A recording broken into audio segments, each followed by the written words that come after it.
Assalamualaikum warahmatullahi wabarakatuh. Nama saya Diandra Firaziza dari Fakultas Fisip jurusan Kesejahteraan Sosial. Saya ingin menjelaskan tentang kontrak belajar. Kontrak belajar atau perjanjian adalah suatu peristiwa di mana seseorang berjanji kepada seseorang yang lain atau di mana dua orang itu saling berjanji untuk melaksanakan suatu hal. Bentuk perjanjian itu berupa suatu rangkaian perkataan yang mengandung janji-janji atau kesanggupan yang diucapkan atau ditulis. Menurut J. Satrio, perjanjian dapat mempunyai dua arti, yaitu arti luas dan arti sempit. Arti dari arti luas, suatu perjanjian berarti setiap perjanjian yang menimbulkan akibat hukum sebagai yang dikehendaki oleh para pihak. Dan arti sempit, perjanjian berarti hanya ditunjukkan kepada hubungan-hubungan hukum dalam lapangan hukum kekayaan saja. Jenis-jenis kontrak dapat dibagi menjadi beberapa jenis. Salah satunya kontrak timbal balik yang merupakan perjanjian yang di dalamnya masing-masing pihak mengandung status sebagai pihak dan berkewajiban atau sebagai kreditur dan debitur secara timbal balik.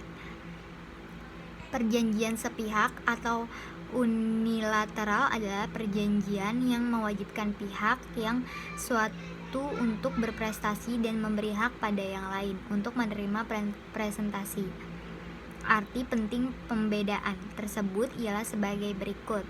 Yang A berkaitan dengan aturan resiko. Pada perjanjian sepihak resiko ada para kreditur, sedangkan para perjanjian timbal balik resiko ada pada debitur kecuali perjanjian jual beli. Dan yang B berkaitan dengan perjanjian syarat batal. Pada perjanjian timbal balik selalu dipersengketaan. Kontrak atau perjanjian dibedakan pula menjadi perjanjian konsensual dan perjanjian real. Perjanjian konsensual adalah perjanjian di mana adanya kata sepakat antara para pihak saja sudah cukup untuk timbulnya suatu perjanjian. Sedangkan perjanjian real ialah perjanjian yang baru terjadi apabila objek perjanjian telah diserahkan. Kontrak menurut namanya dibedakan menjadi dua, yaitu kontrak bernama dan kontrak tidak bernama. Kontrak bernama adalah kontrak jual beli, tukar menukar, sewa menyewa, persekutuan perdata, hibah, penitipan, pinjam meminjam. Dan kontrak tidak bernama yang termaksud ke dalam kontrak ini antara lain leasing, beli sewa, kontrak rahim, dan lain-lain. Menurut bentuknya dibedakan menjadi kontrak lisan dan kontrak tertulis. Ada kontrak tertulis adalah kontrak yang dituangkan ke dalam tulisan. Hal-hal yang mengikat dalam kaitan dengan pelaksanaan kontrak ialah sebagai berikut. Yang pertama, segala sesuatu yang menurut sifat kontrak diharuskan oleh kepatutan, kebiasaan, dan undang-undang. Yang kedua, hal-hal yang menurut kebiasaan sesuatu yang diperjanjikan itu dapat menyingkirkan suatu pasal undang-undang yang merupakan hukum pelengkap. Pelaksanaan kontrak harus sesuai dengan akse kepatuhan. Pemberlakuan asas tersebut dalam suatu kontrak mengandung dua fungsi, yaitu yang fungsi pertama, fungsi melarang, artinya bahwa satu kontrak yang bertentangan dengan asas kepatutan itu dilarang atau tidak dapat dibenarkan. Yang kedua, fungsi menambah. Fungsi menambah artinya suatu kontrak dapat ditambah dengan satu atau dilaksanakan dengan asas kepatutan. Pembatalan perjanjian yang menimbulkan kerugian ada 3 bentuk ingkar janji, yaitu tidak memenuhi prestasi sama sekali, terlambat memenuhi prestasi, dan yang ketiga, memenuhi prestasi secara tidak sah. Syarat-syarat sah perjanjian. Syarat yang harus dipenuhi untuk sahnya suatu perjanjian yaitu 1. Sepakat mereka yang mengikat dirinya. Yang kedua, kecakapan untuk membuat suatu perkaitan. Ketiga, suatu hal tertentu. Keempat, suatu sebab yang halal. Hukum kontrak, norma atau kaidah atau aturan hukum yang mengatur hubungan hukum antara para pihak berdasarkan kata sepakat untuk menimbulkan akibat hukum dalam melaksanakan suatu objek perjanjian atau prestasi. Selanjutnya, pengaturan umum mengenai hukum kontrak diatur dalam buku ketiga Kitab Undang-Undang Hukum Perdata.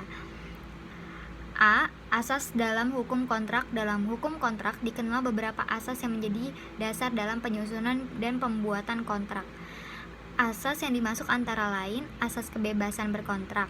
Asas kebebasan berkontrak dalam hukum kontrak menyatakan bahwa setiap individu bebas untuk membuat kontrak atau perjanjian sesuai dengan maksud dan keinginannya sepanjang tidak bertentangan dengan syarat sahnya suatu perjanjian dan tidak bertentangan dengan peraturan perundang-undangan yang berlaku.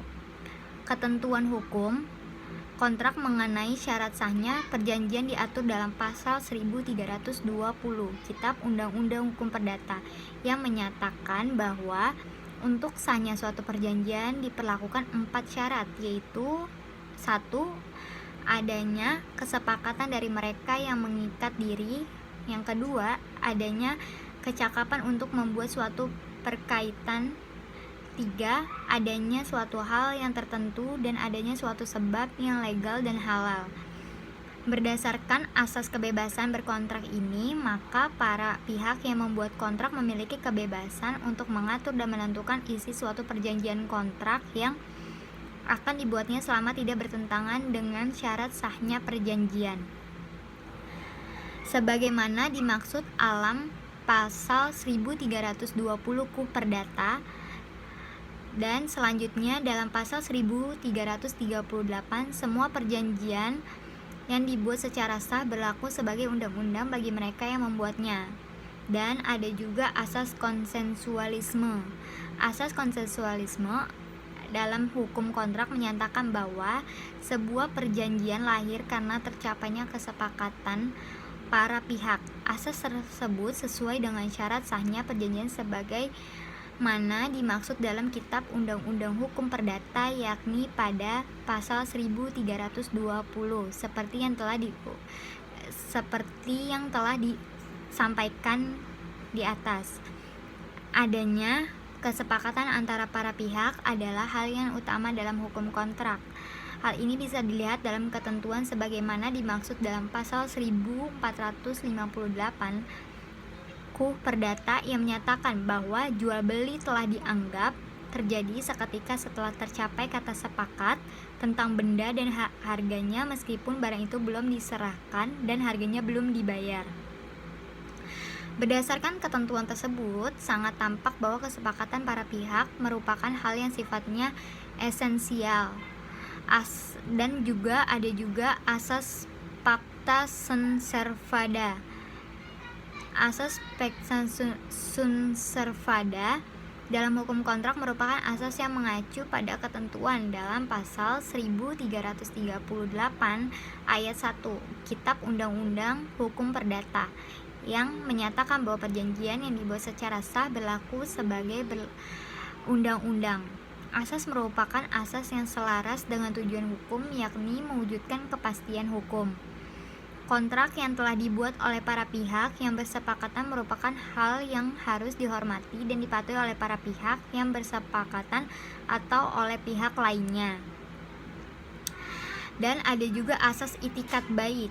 Asas itikat baik dalam hukum kontrak adalah sesuai dengan ketentuan dalam KUH Perdata pasal 1338 ayat 3 yang menyatakan bahwa perjanjian harus dilaksanakan dengan itikat baik. Itikat baik dari para pihak yang terlibat dalam kontrak merupakan salah satu hal yang sulit diukur dengan suatu parameter tertentu. Untuk itu, itikat baik dari para pihak dalam hukum kontrak dilihat dari sikap dan tingkah laku dari para pihak dalam suatu melaksanakan sesuatu. Kesepakatan sebagaimana ditentukan dalam kontrak yang telah disepakati bersama. Dan ada juga asas kepribadian. Asas kepribadian dalam asas hukum kontrak adalah asas yang menentukan bahwa seseorang yang akan membuat kontrak hanya untuk kepentingan person itu sendiri. Hal tersebut sesuai dengan ketentuan sebagaimana dimaksud dalam pasal 1315 KUH Perdata yang menyatakan bahwa pada umumnya seseorang tidak dapat mengadakan pengikatan atau perjanjian selain untuk dirinya sendiri. Ini berarti bahwa seseorang yang mengadakan perjanjian adalah untuk dirinya sendiri. Ketentuan sebagaimana dimaksud pasal dari yang tadi 1315 Ku Perdata tersebut juga sesuai dengan ketentuan yang diatur dalam pasal 1350 Ku Perdata yang menyatakan bahwa perjanjian hanya berlaku antara pihak-pihak yang membuatnya. Perjanjian tidak dapat merugikan pihak ketiga. Perjanjian tidak dapat memberi keuntungan kepada pihak ketiga selain yang ditentukan dalam pasal 1317. Dan ada juga pengertian belajar. Saya akan menyebutkan tentang definisi belajar. Definisi belajar, Grunberg di dalam bukunya Educational Psychology mengatakan bahwa learning is shown by a change in behavior as a result of experience. Jadi menurut Grunberg, belajar yang sebaik-baiknya adalah dengan mengalami, dan di dalam mengalami itu siswa mempergunakan strategi belajar mengajar panca inderanya sesuai dengan pendapat ini adalah pendapat Holtzpeer memberikan batasan bahwa learning is to observe, to read, to imitate, to try something, to listen, to follow, recreate. Senada dengan apa yang dikemukakan Grunberg, M.C. Gill berpendapat bahwa learning is a change in performance as a result of practice. Selanjutnya definisi yang lebih eksplisit lagi yaitu dengan menunjukkan yang bukan belajar adalah definisi yang dikemukakan oleh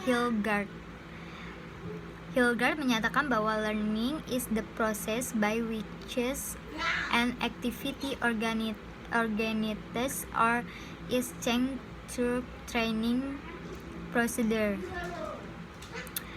Dari beberapa definisi yang telah para ahli katakan, maka dapat disimpulkan bahwa belajar itu merupakan perubahan tingkah laku atau penampilan dengan serangkaian kegiatan. Misalnya membaca, mengamati, mendengar, meniru, dan lain sebagainya. Juga belajar itu akan lebih baik kalau subjek belajar itu mengalami atau melakukannya. Jadi tidak bersifat verbalistik, atau dengan kata lain belajar sebagai kegiatan psikofisik untuk menuju ke perkembangan pribadi seutuhnya. Oleh karena itu, dalam belajar perlu ada proses internalisasi sehingga akan menyangkut matra kognitif, afektif, dan psikomotorik. 3 matra atau tersebut oleh Bloom dirinci lagi menjadi beberapa jangkauan kemampuan, yaitu kognitif, knowledge atau pengetahuan atau ingatan, comprehension pemahaman, menjelaskan, meringkas atau contoh. 3. Analisis, menguraikan, menentukan hubungan. Dan yang keempat ada sintetis, mengorganisasikan, merencanakan, membentuk bangunan baru.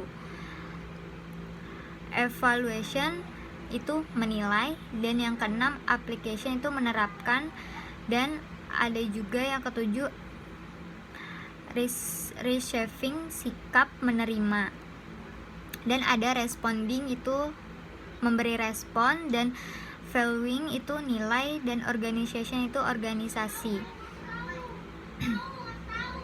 Dan ada juga bentuk-bentuk belajar. Gage dalam dahar 1989 mengemukakan bahwa ada 5 bentuk belajar, yaitu belajar responden. Dalam belajar responden, suatu respon dikeluarkan oleh suatu stimulusi yang telah dikenal. Dan ada juga belajar kontiguitas. Belajar kontiguitas agak mirip dengan belajar responden. Hanya saja di dalam belajar kontiguitas tidak diperlukan hubungan stimulus. Dan ada juga belajar operan.